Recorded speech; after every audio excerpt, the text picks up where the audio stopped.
Olá, boa noite. Eu vou registrar aqui. Hoje a nossa palestra é com a Ajam Sadiq Adi, Palestina, Islã e Mulheres, Atravessamentos. Vou aguardar um pouco a Ajam entrar. Enquanto estou dando boa noite aqui, Tati, Ezequias, Paz. Olá, Tati, tudo bem? Entrou aqui a Maria, Ezequias dando um paz e amor. Oi, Lu! Nos falamos no outro dia por escrito, né? Tá tudo bem aí, né, Tati? Aqui também tá tudo caminhando e cantando devagarinho. Luana Seulin, minha aluna das disciplinas do Reúne, aluna fantástica.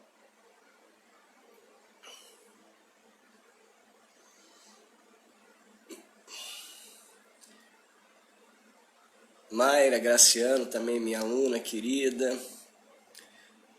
Tati, eu sei que tá tudo muito devagar. A gente também, né, vai caminhando de acordo com aquilo que é possível, como as coisas vão sendo permitidas. Mas indo, é isso.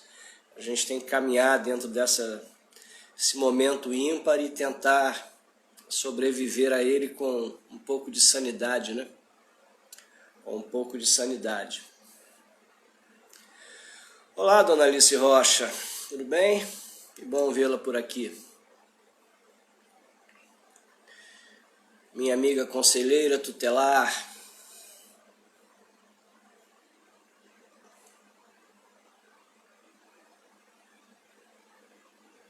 Para você também.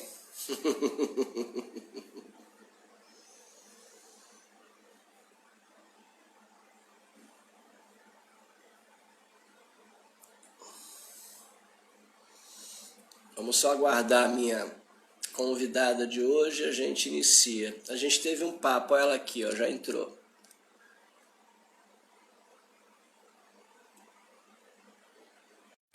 Já te convidei, Ana. Eu acho que hoje vai dar tudo certo. Ei, de primeira, estamos hoje. É, Me ouve? Me ouve bem? tô te ouvindo. Tá, eu também te ouço muito bem. Me vê bem? Sim. Então tá joia. Bom, gente, vamos começar que o tempo da live do Insta é curto, né? Ele tem 1 hora e a gente já gastou aqui uns 2 minutos entrando, preparando. Essa live aconteceu na semana passada e a princípio pode parecer que foi ruim, que não tenha dado certo, não sei o quê, mas não deu certo para os outros. Para mim deu super certo, porque eu tive a honra de conversar com essa jovem que é uma figura fantástica, que eu tenho tido a oportunidade de conhecer um pouco mais. Nós tínhamos algum contato, mas não de falar, de conversar. Vocês vão ver que ela é uma figura super fantástica de lidar. O nome dela não é esse, né? Semana passada eu pedi desculpas e peço hoje de novo à comunidade árabe e palestina de forma específica, mas ela aceita que nós a chamemos de Ajam Sadiq Adi. Né? Um belíssimo nome, mas é diferente, é uma pronúncia bela, mas nós não temos essas musculaturas de falar.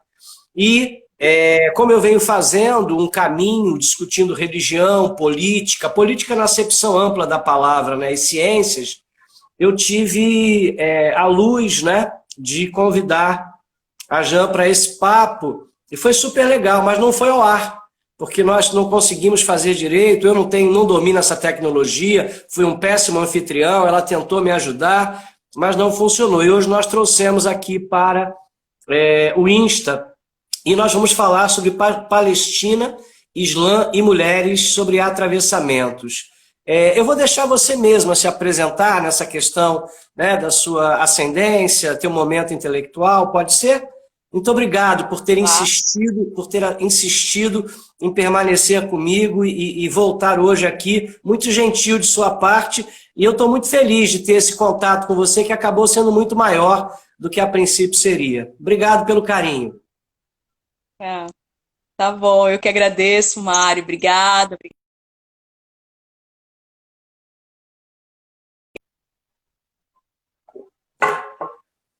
é um prazer e um dever também, então eu me sinto muito grata pela oportunidade, pelo convite e também pela oportunidade de a gente conversar, trocar ideias também, acho isso muito rico também, né? Bom, no atual momento, bom, vou falar um pouquinho, né? Eu sou psicóloga, especificamente da área da psicologia social, psicóloga social, né? Eu gosto muito dessa identificação, porque a psicologia social ela é uma das áreas mais marginalizadas que a gente tem uma psicologia muito clínica ainda, e a psicologia social tem esse viés de estar mais acessível às minorias políticas, né, uma psicologia que esteja mais presente da população brasileira, fora do âmbito clínico, consultório e tudo mais. E aí a psicologia social me trouxe os movimentos sociais, né? Ela tem várias vertentes, políticas públicas, movimentos sociais, a influência da sociedade na nossa subjetividade, no nosso psiquismo, mas eu sempre estive bastante voltada para os movimentos sociais e e aí, quando eu estava começando a pensar, assim, movimentos sociais de modo geral, a questão feminista, a questão LGBT, a questão dos negros, dos indígenas, das pessoas sem terra, sem teto, das pessoas com deficiência, negros e tudo mais. E aí foi pensando no meu projeto de doutorado, que em 2017, então é recente, que eu comecei a pensar na questão palestina e descobri a questão palestina, ou seja, eu já estava com 33 anos quando fui começar a adentrar a questão palestina, né, politicamente falando, né. O Mário já tinha perguntado, mas já adiantando, a questão palestina sempre nos atravessa de uma forma cultural, né, através da música, das festas, da dança, da comida, mas nem sempre a gente tem a oportunidade de analisar através de um olhar político, de luta, né, enquanto um povo oprimido, né, a gente tem uma população palestina no Brasil de classe média, então a gente se identifica, a gente não se identifica enquanto oprimido, a gente mal sabe, às vezes, o que está acontecendo na Palestina. E aí que eu Essa, fui ter. essa, essa questão foi uma das coisas assim que eu fiquei mais encantado de ouvir de você, encantado no sentido de destruir, de desconstruir uma leitura que se tem, né? De um povo palestino que é um povo único, uníssono, com uma única divisão de mundo. E você traz que essa diáspora que ocorreu, ela promove especificidades nesses grupos de acordo com os lugares que eles estejam, quer do ponto de vista geográfico, quer do ponto de vista socioeconômico, né, Jean? Ou seja, traz deslocamentos nas leituras desses grupos, é isso, né? Traz deslocamentos e exato, Mário, e traz um distanciamento também, né? Em termos de memória, né? Em termos de reconhecimento, né? É difícil também a gente individualmente, subjetivamente, se reconhecer enquanto um grupo oprimido, né? Isso é mexer um pouco com a ferida. E às vezes a gente realmente não tem contato com esse espaço. Eu estive na Palestina em 2011. O meu irmão mais velho mora na Palestina, eu tenho sobrinhos palestinos e tudo mais. E eu não conhecia essa realidade. Não conhecia essa realidade, né? E aí foi em 2017 que eu comecei a me inteirar um pouco. E aí eu soube no primeiro momento que eu tinha um primo, o Samer Abu Hamayel, que tinha 16 anos na época, e aí ele acabou jogando pedras nos soldados israelenses da ocupação, e depois ele acabou sendo preso, né? Ele ficou talvez 8 meses a um ano preso, né? Isso porque ele era um menor de idade, e ele tinha sofrido um tiro no joelho, porque os palestinos geralmente são atingidos em locais estratégicos do corpo, de modo a tornar a pessoa incapaz, ou no olho, ou no joelho, ou nas costas, né? Assim, são pontos bastante específicos do corpo em que geralmente é o alvo.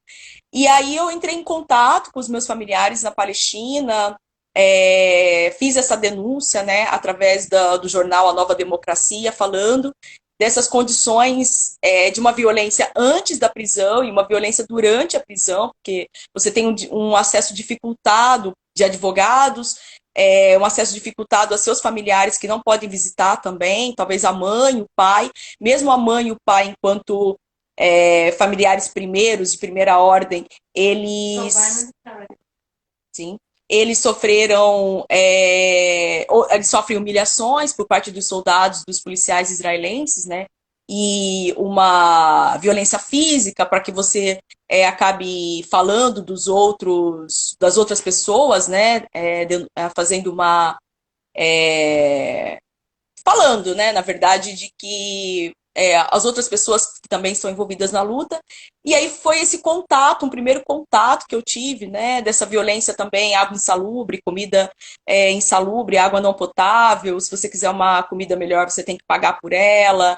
Enfim, várias humilhações e várias violências, tanto no sentido simbólico, né, geralmente são 2 metros quadrados por cela, e são lugares bem apertados, você não tem contato com outras pessoas, e tudo isso ainda sendo um rapaz jovem, de 16 anos, né, menor de idade, mas que a gente sabe pouco dessa realidade. É isso. E aí, então, quer dizer, esse contato começa a te mover para pensar, quer dizer, você desenvolve, além das suas lutas, você passa a ter um olhar específico para essa Palestina que você não tinha ainda tido nem mesmo no contato com a comunidade palestina brasileira, em função do que você disse, que é uma outra realidade, e aí você passa a se interessar por isso e começar também a assumir lugares de luta nessa luta palestina, né? Sim, exato. Na verdade, a questão das redes sociais, né? E aí tudo que me chegava, eu comecei a publicar nas redes sociais, né? E a coisa vai tomando outras proporções, né? Assim, as pessoas chegavam e falavam, Jean, tô sabendo por você sobre a questão palestina, se não fosse pelas suas postagens. E às vezes eu não tinha nem noção dessa repercussão, né? E foi aí também que a gente tenta, né, sempre conciliar uma questão pessoal com uma questão profissional e uma questão política, né? E aí é nisso também que eu chego, de certa forma, no meu objeto de pesquisa, que é a questão de o discurso sobre árabes e muçulmanos nos livros didáticos. Você não falou, mas a Jana, ela é doutoranda da USP na área de psicologia social, onde ela desenvolve uma tese. Isso, exatamente. Então, eu estou na USP, né?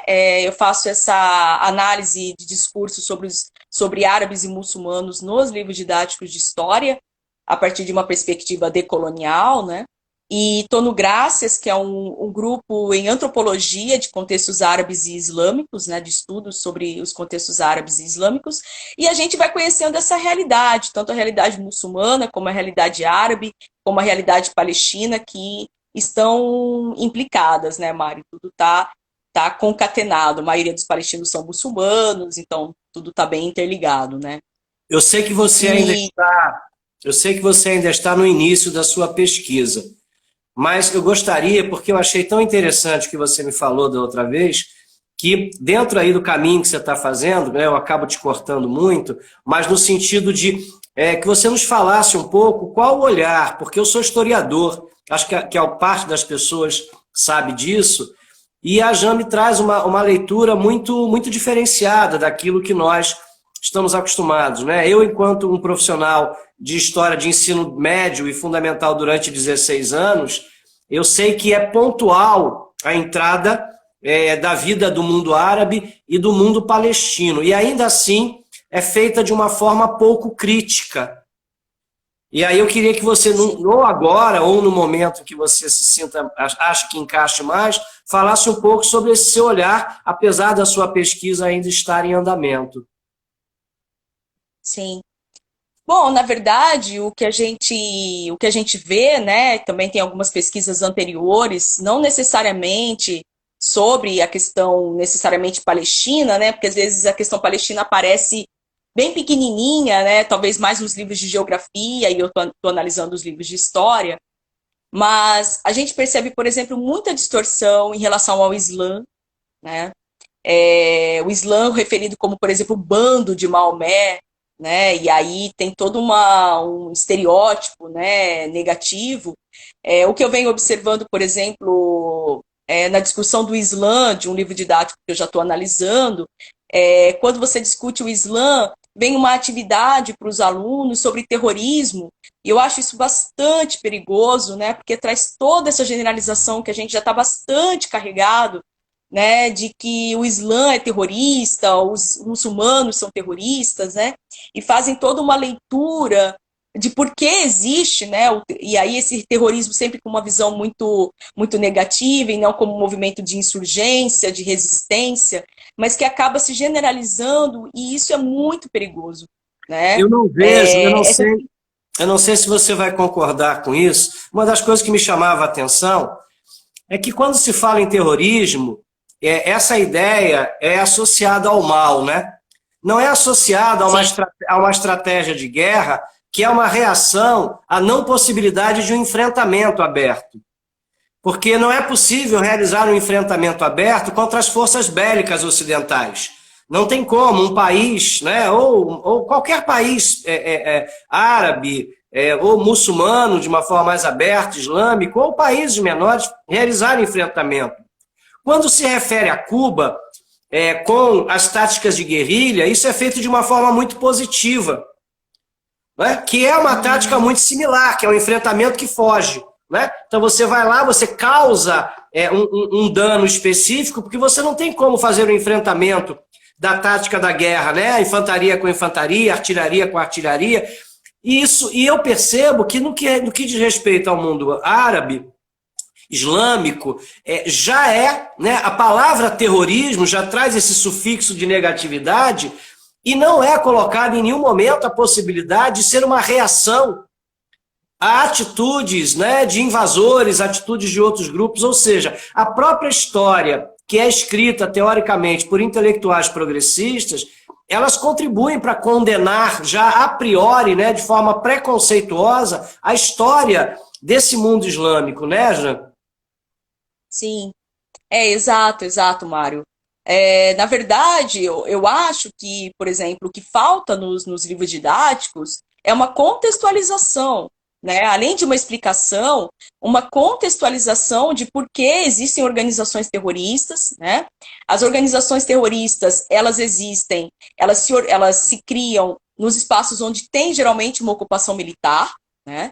Então, ou na Arábia Saudita, ou na Palestina, ou no Iraque. Então, outra questão também que é colocado, que os terroristas, eles, por exemplo, as organizações terroristas não aceitam a negociação, e na verdade aceita-se a negociação, eles falam, saiam das nossas terras, saiam dos nossos territórios, senão nós vamos fazer um contraponto, porque já existe essa violência anterior. Né? O problema é que quando a violência se trata de uma ocupação militar ou uma violência de terrorismo de Estado, isso não é contestado.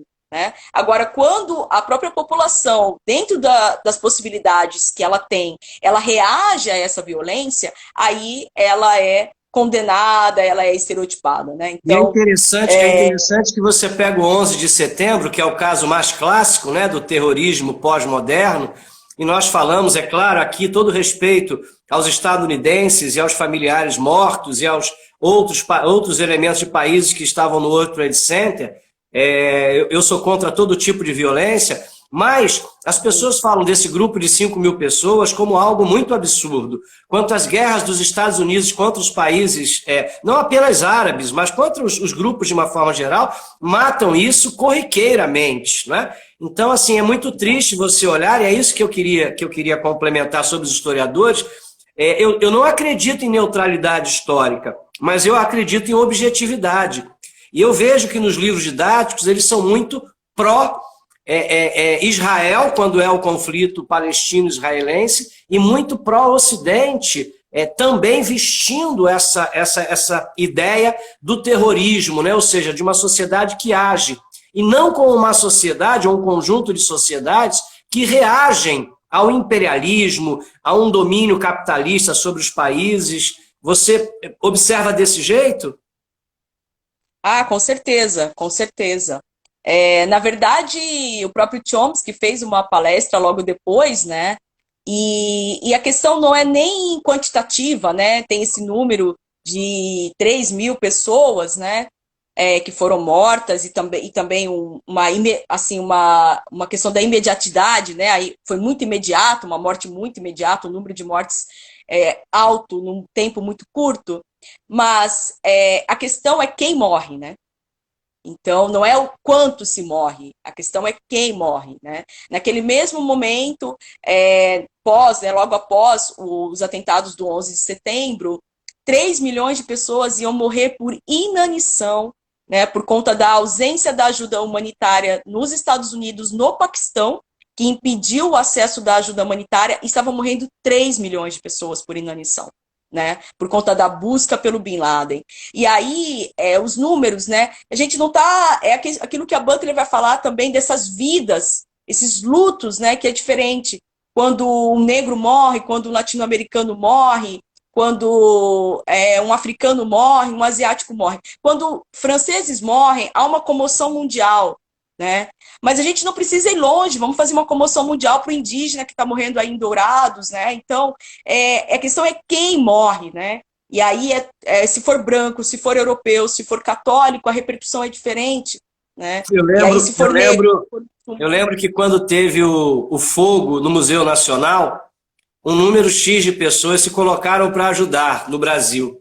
Quando ocorreu a mesma coisa no Museu do Louvre, em Paris, um número 10, 20 vezes maior de brasileiros se colocaram para ajudar, doando ao museu, né? Então a gente percebe muito esse tipo né? Ou seja, existe uma comoção, ela é direcionada, né, a determinados grupos. Um menino de classe média morrer, e é claro, gente, pelo amor de Deus, nenhum de nós dois estamos achando bom morrer ninguém ser assassinado por ninguém, eu tenho certeza, nem ela, nem eu. Mas o que nós estamos dizendo é que a morte periférica, ela é uma morte naturalizada.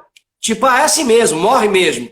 Mas aí morre um menino de classe média, por exemplo, a polícia baleia né, mata um menino de classe média num carro por engano, o Brasil para, a imprensa para. Nós temos meninos baleados às dezenas todos os dias. Por que não também paramos para esses outros grupos? Né? Isso que a Jean está colocando para nós na leitura palestina, que é um dos grupos vulneráveis dentro dessa macroestrutura mundial de poder. Exato, exato. Essa questão, esse olhar para esses povos, né? Essas minorias políticas, esses povos que são colonizados, né? E aí, quando as pessoas às vezes me colocam, né? Mas os palestinos precisam parar com a violência. Eu falo, pare para Israel parar com a violência. É a violência iniciada, né? Não é a violência como enquanto reação, né? Então, eu acho que precisa inverter essas questões, né? Porque tem uma questão séria. Lutar para ocupar a terra do outro e lutar para defender o seu espaço são coisas muito diferentes, né? Exato. Exato. E a questão é que não para, né? Porque a questão palestina também, Mário, a questão palestina, ela está sendo desrespeitada há 72 anos. Né? Os territórios, a ocupação, os assentamentos ilegais, a cada dia eles estão avançando. Né? E aí o que acontece, como foi um lema, né, da situação do George Floyd, os palestinos estão sendo enforcados há 72 anos. Né? As pessoas estão cansadas, inclusive às vezes da questão diplomática. Né?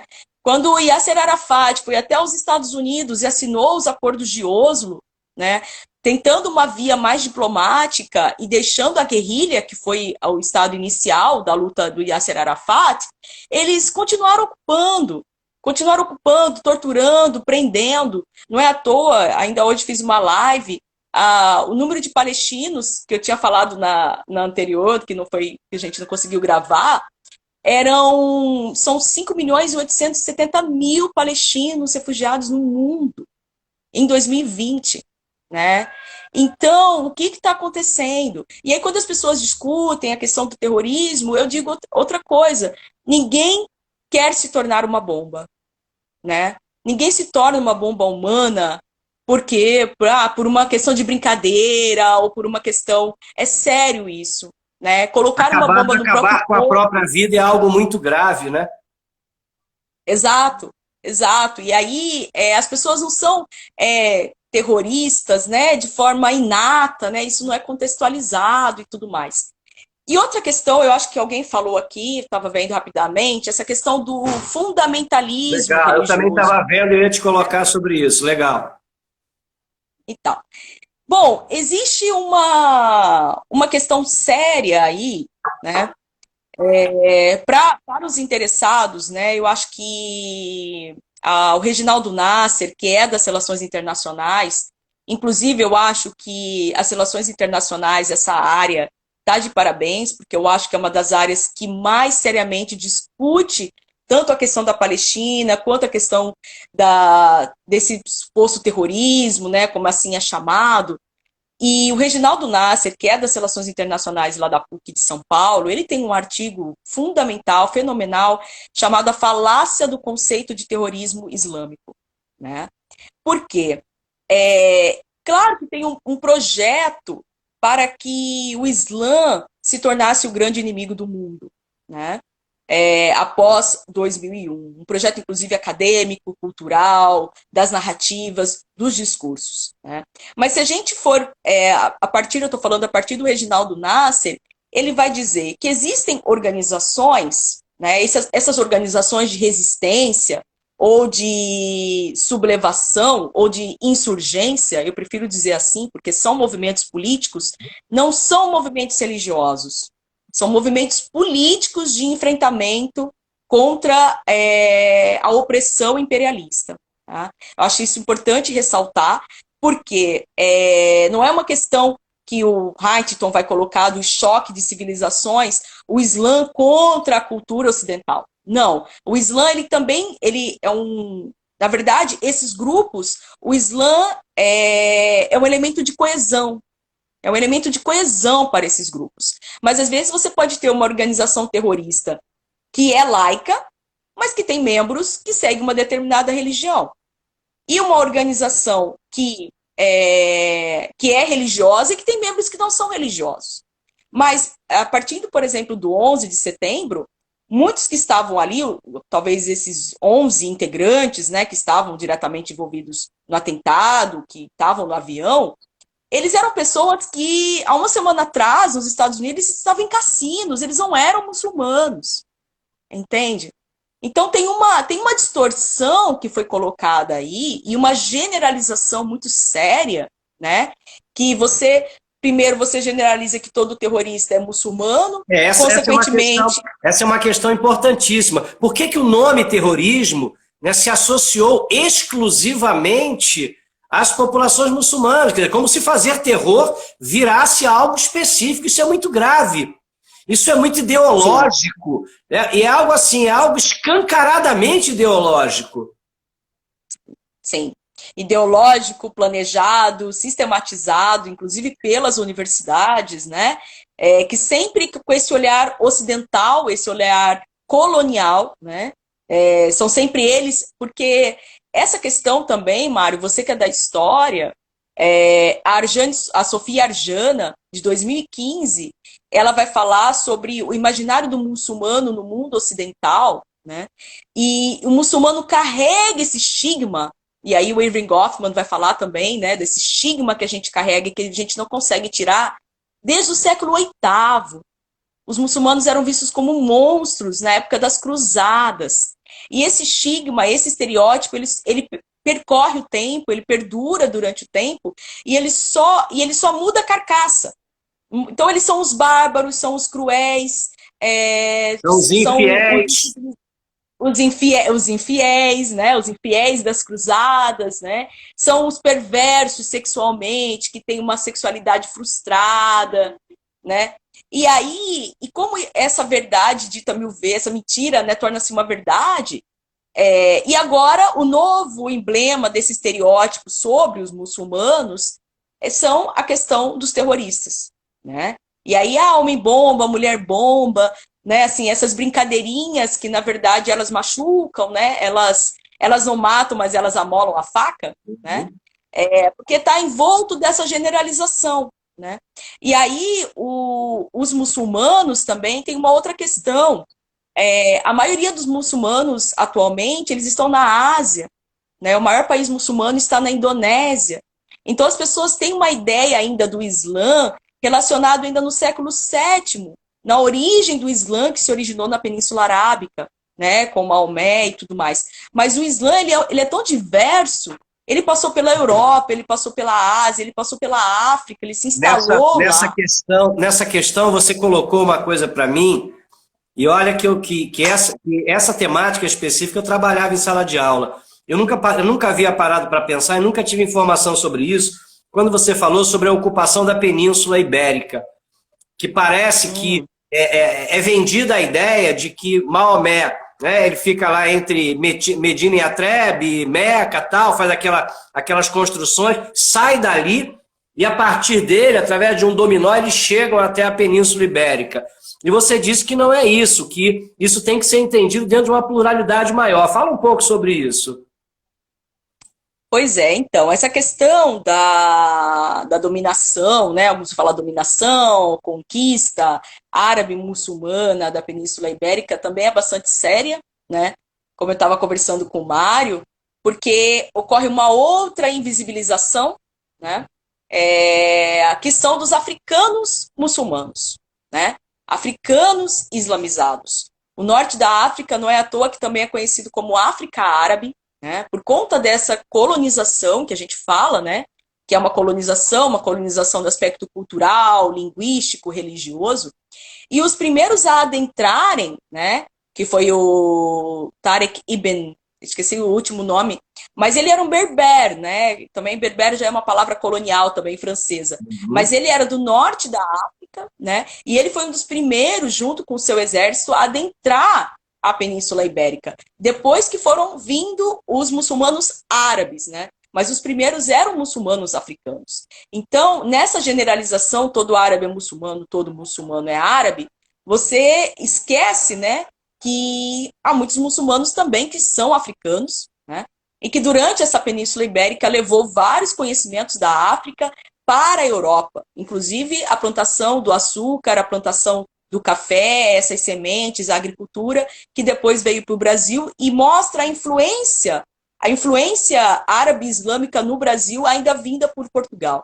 Então a gente tem todo esse processo, esse emaranhado, que perde essa complexidade quando você generaliza, né? Eu acho problemático também quando os livros vêm trazer, por exemplo, o polímata, que é o filósofo Ibn Khaldun, um filósofo extremamente importante, né, ligado à filosofia social, à história social, e alguns generalizam ele como árabe. E aí eu falo, não, ele não era árabe, ele era africano-muçulmano, né? Porque isso é bastante sério, ele nasceu na Tunísia, né? Então, é uma invisibilização também do grupo africano, né? Ele pode ser um pensador de língua árabe, mas ele não era um árabe, então ele era um arabófono ou um arabizado, né? Então tem essa diferença, ser árabe. Existe uma visão ao mesmo tempo de invisibilizar o continente africano. Sim. E por outro lado de romantizar, né? Quando eu estive trabalhando pesquisas sobre religiões tradicionais africanas, que eu passei pela África do Sul, por Moçambique, as pessoas perguntaram, como é a macumba lá? Eu digo, não tem macumba. Não tem essas religiões. Nós temos religiões brasileiras, são as neopentecostais. O que você encontra em Moçambique é a universal do reino de Deus. E o que você encontra no continente africano, quanto mais ao norte você chega, ainda que de forma específica, é um mundo altamente islamizado. E sim, há uma percepção muito, muito pequena sobre essa, né, e é uma presença que nós estamos falando aí de muitos séculos, né, Naja? São muitos séculos desse processo de ocupação. E aí você vê essas hierarquias, quer dizer, o mundo árabe, a Europa que faz com o mundo árabe, e aí vem o mundo africano, né? E aí nós vamos vivendo essas hierarquizações que eu acho, você também vem falando sobre isso, não dá para descontextualizar desse processo de domínio, né, dessa busca ocidental de um domínio mais global. Porque sem o entendimento disso, essas partes também, quer enquanto partes de luta, de reação, quer enquanto local de fala, de onde se colocam, ficam meio perdidos e tudo colocado dentro de um mesmo saco de gatos. Pois é. Essa generalização identitária, né, que você perde a tua complexidade enquanto nação, enquanto povo, ela é bastante problemática, né? Ela é bastante problemática, que a gente precisa problematizar, que os livros didáticos também trazem. Então, essas generalizações, né, elas precisam ter suas separações, né? Elas precisam também colocar sempre determinadas questões. Então, quando o pessoal falou, teve um grande amigo meu, o Alan Kali, conhecido do Alfa, que é senegalês, ainda quando eu estava discutindo o meu projeto de doutorado com ele disse, quando falar dos árabes, não esqueça dos africanos, né? Quando Bom, falar dos árabes, não esqueça dos muçulmanos africanos, né? sem Então, sombra de dúvida. Deixa eu te falar, nós já estamos aí com 35 minutos de fala e ainda tem algumas questões que eu acho que as pessoas merecem ouvir de você. Uma delas, que nós nos propusemos a discutir, que é essa questão muito interessante de você ser uma mulher de ascendência palestina, intelectual, que discute o feminismo. Mas nós estamos falando de algo que também não deve ser pensado dentro de um saco de gato qualquer, descontextualizado, sem lugar de fala e pluralizando, né, esse singular da ideia de feminismo. Queria que você falasse para nós um pouco disso, porque eu também fiquei muito encantado com essa sua fala, porque, mais uma vez, você desconstrói essas visões pobres que retiram as possibilidades de um entendimento mais plural, né, de visões culturais de mundo. sim, sim. Essa questão, né, atravessa um pouco tanto a questão das mulheres muçulmanas como a questão das mulheres palestinas, né? Hegemonicamente, as mulheres palestinas são muçulmanas, né? Talvez as mulheres libanesas sofreram uma influência francesa, tem mais libaneses e sírios católicos, mas as mulheres palestinas são hegemonicamente muçulmanas. E uma problemática, né, e é uma problemática mesmo, é a questão do véu, né? Acho que é isso um ponto que você estava querendo tocar, né? Talvez tem outras questões também. Essa questão do véu ser visto como o grande símbolo opressor das mulheres muçulmanas, né?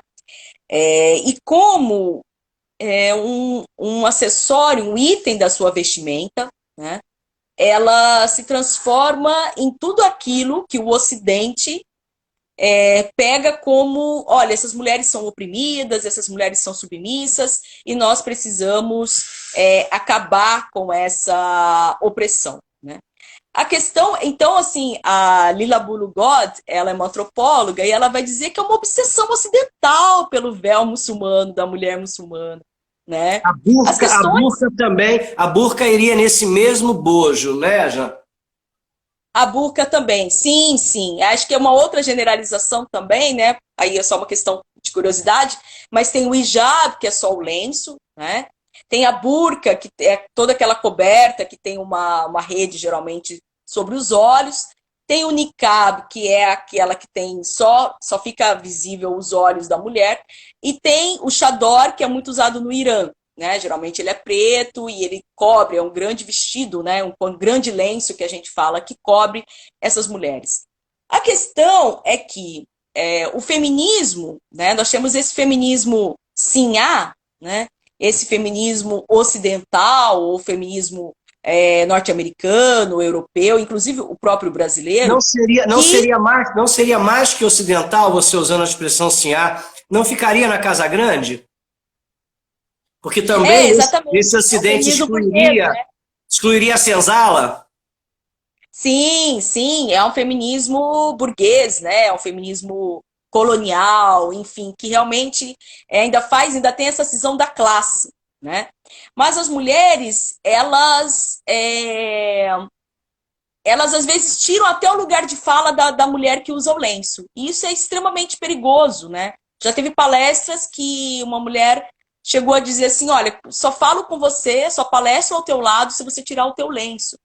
E aí é importante pensar que o lenço da mulher muçulmana, ele não se trata apenas de um acessório, como um colar que eu uso, né? É uma questão da identidade religiosa dessas mulheres, né? Não é um item de chapelaria. As pessoas também precisam entender essa complexidade, Eu né? fico pensando, E que, Rajan, eu fico pensando se uma freira da teologia da libertação, extremamente progressista, né? Extremamente progressista, um dos espaços mais progressistas da esquerda brasileira é a teologia católica. O Frei Lancelotti, essa semana, soltou um vídeo fazendo uma homilia, e ele é fantástico ainda, é um cara, um padre Júlio Lancelotti, que vem da teologia. Eu me pergunto se as pessoas pediriam para uma irmã tirar o hábito.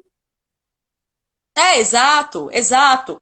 É a mesma lógica, né? A mesma lógica da vestimenta, mas quando se trata de mulheres muçulmanas, a coisa é mais embaixo, o buraco é mais embaixo, né?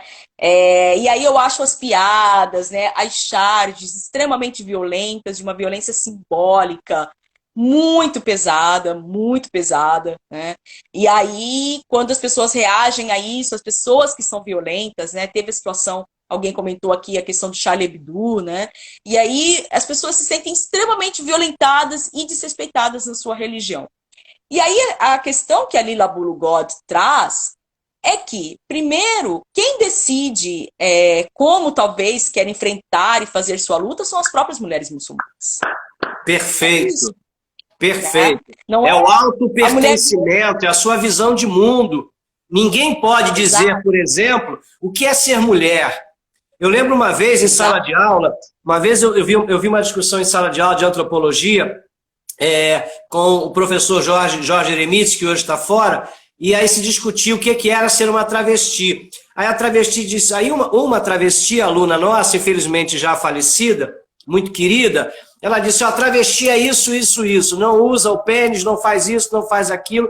E aí o Jorge puxou um jornal e disse assim, ó, aqui, ó, no jornal, travesti com pênis de tal tamanho, que diz que é ativo, que faz isso. Aí ela disse assim, não, mas ela não é travesti. E aí o Jorge falou assim, você enquanto antropóloga quer dizer a uma pessoa o que ela é? Vocês estão Exato, extrapolando demais na academia. Vocês, ao exato. invés de pegarem esse tipo, né, de gênero e registrarem, trazerem para a academia, vocês querem dizer à vida o que é a vida. Exato, exato. É sempre assim, sempre falando pelo outro, né? É sempre falando pelo outro, né? E aí eu acho que, falando especificamente, por exemplo, das mulheres palestinas, né? E essa obsessão mesmo, né? Essa obsessão como se a roupa fosse o grande instrumento tanto de opressão quanto de libertação da mulher, né? E às vezes outro dia eu estava comentando acho que comentei também, Mário, de um rapaz que foi preso aos 16 anos por um cárcere israelense, sionista, e aí ele foi sair da prisão com 40 anos. Você E falou. ele nunca tinha tido a oportunidade de ver a mãe. Então imagina o desejo dessa mãe. O que a identifica enquanto mãe, enquanto mulher, né? Não é pintar a unha ou deixar o cabelo livre. São outras questões, né? Nós E aí, comentamos, falando. nós comentamos também sobre um documentário que eu assisti, em que as mulheres carregam a chave da sua casa no peito que foram destruídas, né? E as mulheres, de forma específica, fazem isso, não os homens. E aí a gente se pergunta, isso não é feminismo? Porque aí a gente também tem que fazer uma outra pergunta que antecede a essa. O que é feminismo? Exato, exato, porque tem algumas problematizações que o feminismo também é um conceito ocidental, né, e tudo mais, e a gente, às vezes, quando fala das mulheres palestinas, a gente fala a luta das mulheres palestinas, né, porque é uma outra questão, né, é a questão do patriarcado, a questão do sionismo, a questão da sua ocupação, que tem outras lutas e que também não é muito longe, porque nós vemos também muita semelhança com as mulheres da periferia, das periferias cariocas, das comunidades cariocas, que têm o mesmo enfrentamento com as polícias cariocas e as polícias sionistas, que tem que a questão delas é outra história, né? E aí a Lila Bulugó também vai dizer outra coisa. até os nossos desejos são estruturados de outra forma. Né? A psicanálise vai dizer que todos nós somos desejantes, mas o desejo de uma mulher do Oriente ou uma mulher palestina não é o mesmo desejo da mulher brasileira. Na verdade, é plural, né? Existem tantos desejos, tantas formas de ser mulher, de se identificar. Eu fico sorrindo para você, assim, eu fico encantado. Porque eu fico pensando, você me faz um monte de questões. Eu tenho certeza, uma das coisas que eu vou fazer na minha vida, quando sair desse inferno, dessa coisa, nós vamos tomar uma cerveja artesanal lá na Marina do Gelson. Mesmo que você não beba, você me acompanhe. Por que eu estou falando isso? Porque você me faz pensar assim, por exemplo, o conceito de mulher é um conceito construído. E às vezes o campo progressista não olha isso de uma forma de uma construção cultural. Não é verdade? Sim, sim. Pois é, eu acho que falta esse olhar, né? Falta esse olhar. A gente tem um olhar muito engessado para o que é mulher, para o que é feminismo, né? Dentro do próprio Brasil, né, Mário, a mulher negra não é igual à mulher indígena, que não é igual à mulher rural, à mulher do campo. Então, a gente está com um olhar bastante engessado e desconsiderando as realidades, os contextos, as circunstâncias e os desejos, né? Esse desejo de emancipação, esse desejo de igualdade, talvez não seja o mesmo desejo de mulheres de outros lugares do mundo, né? Não dá para dizer dessa mulher abstrata, né? E aí eu acho também que, aí tocando também um pouco na ferida, né? Eu acho também que às vezes as mulheres palestinas sofrem também processos de violência que ainda são pouco debatidos, né? Já falei um pouquinho isso com você, mas é como se isso atingisse também a causa nacional. Nosso grande inimigo é Israel. Isso é fantástico, porque isso pode ser percebido em muitas outras lutas, né? Ou seja, se eu sou de esquerda, eu não posso fazer uma crítica à esquerda porque eu estou denegrindo a esquerda. Ora, nós temos que ter limite para essas questões, porque as críticas têm que pertencer. E aí você tem, de uma certa forma, o que você está dizendo, existe sim um patriarcado, existe vamos usar a expressão machismo aí, nessa sociedade palestina, e muitas vezes essa mulher, ao se colocar, é colocado que ela estaria indo de encontro, né, indo se chocar com a luta palestina. Isso é muito cruel, Ajan. Isso é muito, muito sério mesmo, precisa ser problematizado, né? Porque, na verdade, não há essa separação, né? A liberdade da mulher palestina está ligada à liberdade da Palestina. E a mulher participar politicamente, né? Entender essa história, entender essa luta e não ser invisibilizada muito pelo espaço doméstico, né? Pelo espaço privado, né? Eu acho que isso também é uma questão que pode ser quebrada, né? Que a gente precisa tentar tentar ajudar um pouco esse processo, porque há muitas limitações, né? Mas aquilo que eu já tinha falado um pouco, a mulher ela não pode participar apenas enquanto um ventre que gera, né? Além de que a mulher palestina ela é o maior alvo dos israelenses, né? Exatamente por a particularidade de nós mulheres de nos reproduzirmos. Então, há camisetas de soldados israelenses escritos um tiro, um tiro, 2 mortes, né? Com uma mulher muçulmana grávida. Né? Então, assim, há várias mensagens bastante violentas, né? E que não são só mensagens, são práticas. Enquanto hegemonicamente as mulheres têm uma expectativa de vida maior no mundo inteiro, as mulheres palestinas morrem mais cedo por conta de todo esse processo, tanto de duplamente ocupado, né? Como a Shahada Wadi vai dizer. Algumas têm, talvez inconscientemente, uma responsabilidade de gerar mais filhos, de gerar mais soldados para o enfrentamento contra Israel, e também são ocupadas em seu território, sofrem a prisão dos seus filhos, a prisão dos seus maridos, mulheres que logo que se casaram tiveram seus maridos presos, né? E às vezes elas querem ter filhos, elas vão para a prisão para ter relações sexuais com o marido e poder ter filho, poder gerar. Então essas questões são sérias. Isso é uma luta, É né? uma A luta luta. da É uma luta. reprodução, ela é uma luta. A luta da sobrevivência da próxima geração de palestinos é um movimento que é feminista, né? Nós temos que desconstruir essa ideia, primeiro, no meu entendimento, que lutas políticas são lutas políticas partidárias dentro de uma visão de uma democracia ocidental judaico-cristã. Não, não. Nós somos políticos aristotelicamente, nós somos políticos porque nós somos gregários. E nesses espaços gregários nós lutamos. Então, muitas vezes, Exato. aquilo que pode parecer alienante para um e que gera a sobrevivência do outro, por exemplo, pertencer a um grupo religioso. Num país como o nosso, em que o Estado ele não atende, você participar de um grupo é você se fortalecer dentro do espaço. Isso é político. Exato, exato. Na verdade, a gente é político o tempo todo, né? Isso é da nossa inerência. Essa questão, você não é político, você é neutro, eu não me misturo com política. Tem as questões micropolíticas, nós somos políticos em casa. Neutralidade é uma opção política, né? Exato, exato, exato. Não tem como a gente. Mesmo quando a gente omite, já é uma opção política, né? Calar é Então, falar de outra forma. exato, exato, né? Então, e aí essa questão de ser político, de fazer política, ela é diversa também, né? Ela é bastante múltipla, bastante plural, né?